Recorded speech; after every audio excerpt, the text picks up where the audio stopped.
নাটক সিনেমায় মূলত মায়ের ভূমিকায় বেশি দেখা গেছে প্রখ্যাত অভিনেত্রী দিলারা জামানকে। মাঝে মধ্যে অন্য ভূমিকায়ও তাকে দেখা যায়। বিশেষ করে গত ঈদে মুক্তিপ্রাপ্ত রাজকুমার নামে একটি সিনেমায় তিনি ছিলেন সাকিব খানের দাদি। এবার কুরবানির ঈদের জন্য নির্মিত জঙ্গলি নামের একটি সিনেমায় তিনি হচ্ছেন চিত্রনায়িকা শবনম বুবলির দাদি। গতকাল থেকে রাজধানীর মিরপুরে তিনি এই সিনেমার শুটিংয়ে অংশ নিয়েছেন। এটি পরিচালনা করছেন রহিম। এ প্রসঙ্গে দিলারা জামান বলেন, মায়ের চরিত্রে বেশি কাজ করেছি, অন্যান্য চরিত্রে কাজ করা হয়েছে, তবে দাদির চরিত্রের সিনেমায় খুব কম কাজ করেছি। গত ঈদে রাজকুমারের সাফল্য পেয়েছে শুনে খুব বেশি খুশি হয়েছি। আমাদের আবেগঘন অভিনয় যে সময় ইউনিটের সবাইকে ভীষণ আবেগী করে তুলেছে। আশা করছি নতুন এ সিনেমায়ও একই ভূমিকায় দর্শক পছন্দ করবেন।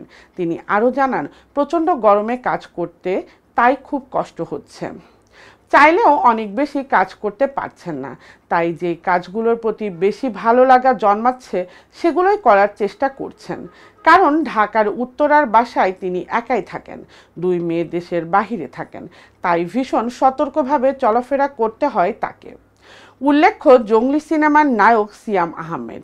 এই সিনেমার মাধ্যমে প্রথমবার জুটি হিসেবে দেখা যাবে সিয়াম ও বুবলিকে।